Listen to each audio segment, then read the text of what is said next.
안녕하세요. JMT 목사입니다. 한국교회 다음 세대 심각한 위기다. 이런 말 아마 한 번쯤은 다 들어봤을 겁니다. 그래서 결심했습니다. 뭘 결심했냐고요? 제대로 작정하고 뼈를 때려보기로요. 저는 한국교회 다음 세대가 왜 위기 상황이 되었는지 15년간 제가 청소년 사역을 하면서 느꼈던 여러 가지 경험들을 토대로 이야기해보고자 합니다. 물론 제 경험이 모든 것을 대변하진 않을 겁니다. 일정 부분 공감이 되는 부분도 있을 테고 또 공감되지 않는 부분도 존재할 겁니다. 그저 제가 다음 세대를 너무 사랑하는 마음에서 이건 정말 고쳐졌으면 좋겠다 싶은 것들을 이야기해보고자 하니까 넓은 마음으로 봐주시면 감사하겠습니다. 저는 한국교회 다음 세대의 위기 상황을 4가지 영역으로 제 나름대로 그 이유를 분석해 봤습니다. 그 4가지 영역은 바로 교회, 사역자, 가정, 교사입니다. 이번 영상은 바로 그 첫 번째 영역인 교회 구조와 시스템에 대해 다뤄볼 생각입니다.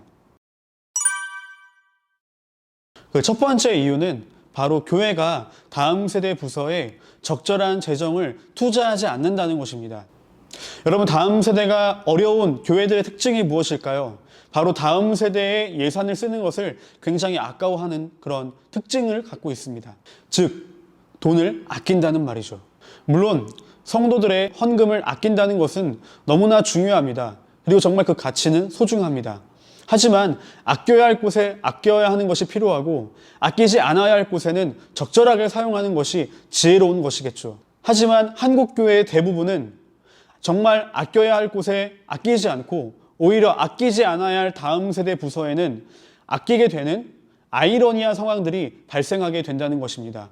사람이 아니라 건물에 투자하는 경우가 바로 그런 예입니다. 정작 아이들에게 주어질 간식거리 그걸 아끼고 쓰지 않아도 될 건물에 투자하는 경우들이 우리 주변에 얼마나 많이 있는지 모릅니다. 그 결과는 어떻게 될까요? 건물은 커졌지만 공간은 화려해졌지만 정작 그 공간에 있어야 할 다음 세대 아이들이 떠나게 되는 상황들이 수없이 많이 그동안 반복되어 왔던 것입니다. 공간도 아이들이 존재할 때 빛이 나게 되어 있습니다. 아이들이 없는 화려한 공간은 아무짝에도 쓸모없는 정말 무의미한 그런 공간이 될 뿐입니다. 단순히 돈을 아끼는 것이 아니라 적절한 곳에 또 정말 필요한 곳에 아낌없는 지원을 해주는 지혜로운 재정을 사용하는 노력들이 우리에게 필요합니다. 우리 교회가 다음 세대에 정말 집중하고 있는지 또 투자하고 있는지를 알아볼 수 있는 지표가 한 가지 있습니다. 왜 이것이 중요하냐면 막연하게 어느 교회는 다음 세대 예산에 1억을 쓰고 어느 교회는 다음 세대 예산에 1,000만 원을 쓴다고 하면 무조건 이 비교는 1억을 쓴 그 교회가 훨씬 더 다음 세대 예산에 돈을 많이 쓰고 있는 것처럼 보여집니다. 하지만 그 안으로 들어가 보면 과연 1년 전체 예산의 어느 정도를 다음 세대 예산으로 쓰고 있는지를 봐야만 보다 정확하게 이 교회가 정말 다음 세대의 마음이 있고 다음 세대를 살리기 위한 노력을 하고 있는지를 알게 되는 것이죠. 예를 들어서 1년에 전체 예산이 10억인 교회가 있다고 가정해 봅시다. 전체 예산이 10억인 교회가 다음 세대 예산은 5천만 원을 쓰고 있다면 이 교회의 전체 예산의 약 5%를 다음 세대 예산으로 사용하고 있는 것입니다. 과연 이 교회는 다음 세대를 위한 노력과 투자를 정말 하고 있는 것일까요? 그러나 반대로 1년 전체 예산이 5천만 원인 교회가 그 전체 예산 가운데 1,500만 원을 다음 세대 예산으로 쓰고 있다면 또는 2천만 원을 아니 그 이상을 쓰고 있다면 그 교회는 굉장히 많은 비율의 예산을 다음 세대에 투자하고 있는 것입니다. 단순히 얼만큼의 돈을 썼느냐가 아니라 우리 교회의 전체 예산 가운데 어느 정도를 다음 세대 예산으로 쓰고 있는가, 이것이 바로 교회가 다음 세대에 얼마나 투자하고 있는지를 볼 수 있는 중요한 지표가 되는 것이죠. 여러분의 교회는 어느 정도의 예산을 사용하고 있습니까? 물론 모든 것이 돈을 많이 쏟아붓는다고 다음 세대가 살아나는 것은 아닙니다. 다만 적어도 다음 세대가 할 수 있는 사역들을 하도록 도와주고 지원해주는 교회의 아낌없는 재정적 지원이 반드시 필요하다는 것이죠. 두 번째 문제는 바로 다음 세대를 고려하지 않은 교회의 방향성에 있습니다. 이게 무슨 말이냐고요? 교회의 중요한 정책과 결정과 방향성을 제시할 때 늘 다음 세대는 다음 순위로 밀려간다는 것입니다. 여러분, 가정은 아이가 1순위입니다. 아이를 고려한 선택과 결정이 가장 중요합니다. 하지만 교회는 그렇지 않습니다. 그래서 이런 것들에 대한 의견을 제시했을 때 이런 말들이 돌아오게 되죠. 전체를 봐야 한다. 이 말은 무슨 말일까요? 전체를 위한 소수의 희생이 불가피하다는 것입니다. 그러나 왜 항상 전체를 위한 소수의 희생이 늘 아이들의 몫이어야만 할까요? 왜 그 희생에 어른들은 포함되지 않을까요? 어른들이 포함되지 않는 강요된 아이들의 희생이 다음 세대를 더욱더 어렵게 하는 요인이 될 수 있다는 것, 우리가 반드시 기억해야 합니다.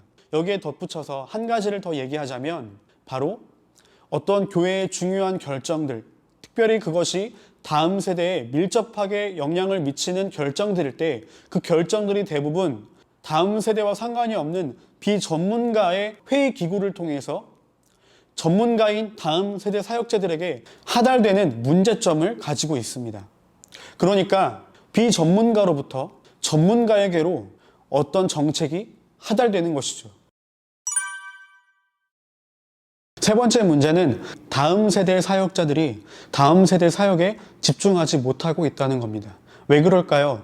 여기에는 몇 가지 인식의 오류가 있는데요. 먼저는 거의 대부분의 교회가 교구 사역은 풀타임 사역, 그리고 다음 세대 사역은 파트타임 사역이라는 구조를 가지고 있습니다. 바로 왜 교구 사역은 풀타임이어야 하고 다음 세대 사역은 파트타임이어야 하냐는 것이죠. 많은 교회들은 다음 세대 사역자를 뽑을 때 파트타임 사역자로 뽑고 그 부족하고 아쉬운 부분은 사역자 개인의 열정으로 채워주기를 바랍니다. 이것이 무조건 잘못되었다고 보기는 어려울 거예요. 여기에는 많은 현실적인 한계점들이 존재합니다. 하지만 교회가 정말 다음 세대를 위한 투자와 열정이 있다면 저는 다음 세대에도 전임 사역자를 두어야 한다고 생각합니다. 저의 경우에 있어서도 제가 지금 사역하는 교회에서는 중등부를 맡으면서 전임 사역을 하고 있습니다. 그러다 보니까 주중에 아이들을 신방하고 또 우리 부서를 어떻게 하면 조금 더 세울 수 있을까를 늘 고민하고 그런 시간들을 주중에 가지다 보면 자연스럽게 부서는 성장할 수밖에 없고 또 아이들의 신앙 양육도 그만큼 질적으로 양적으로 좋아질 수밖에 없다는 것이죠. 무조건 사역자 개인의 열정에만 의존하기보다는 교회가 구조적으로 가지고 있는 이 잘못된 인식을 개선했으면 좋겠습니다. 그래서 다음 세대도 정말 중요하기 때문에 전임 사역자를 두고 집중할 수 있는 구조를 만들어주기를 바라는 것이죠. 또 한 가지 인식의 오류가 있다면 바로 다음 세대 사역은 더 멀리 있는 그 다음 사역을 위한 준비의 과정이라는 인식입니다. 일반적으로 한 사역자가 어린이 부서, 청소년, 청년, 교구의 순으로 사역을 이어가게 되어 있습니다. 그러다 보니까 한 부서에서 오랫동안 전문성을 가지고 사역하는 사역자가 현장에서 그렇게 많이 보이지 않게 되는 어려움들이 있게 됩니다. 그래서 이 부분은 교역자의 잦은 이동에 의한 일관성 없는 부서의 정책과 방향성에 큰 영향을 미치게 되는 것이죠. 단순히 태클을 타기 위해 어린이 부서, 청소년 부서, 청년, 교구로 넘어가는 것이 아니라 이 부서에서 오랫동안 전문성을 가지고 사역할 수 있는 사역자들이 필요하고 또 이런 사역자들은 교회에서 키워내야 하는 것입니다. 네 번째 문제가 있다면 바로 다음 세대 사역자가 소신 있게 자신이 추구하는 사역을 하기가 매우 어렵다는 현실에 있습니다. 일례로 제가 예전에 교회에서 사역할 때 담임 목사님의 가장 유명한 어록이 있었습니다. 바로 이거 되겠나? 라는 것이었죠. 제가 뭐만 가져가면 또는 저뿐만 아니라 다른 사역자들이 어떤 것들을 기획해서 그 사역을 가져가면 늘 하시던 말씀은 이거 되겠나? 였습니다. 무슨 뜻일까요? 자신이 보기에는 별 의미가 없다. 자신이 보기에는 안 될 것이다. 라는 것이었죠. 그러다 보니 이런 게 쌓이고 쌓이다 보면 사역자들은 점점 의기소침해지고 또 의욕을 상실하게 되고 창의성 있는 사역들이 나오기가 매우 어렵게 됩니다.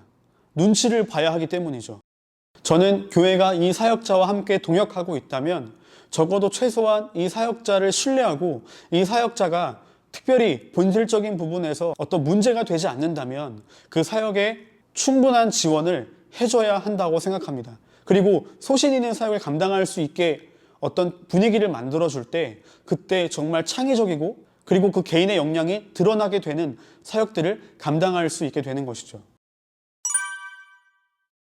마지막으로 제가 문제로 삼고 싶은 것은 교회가 쓸데없는 전통을 고집할 때입니다.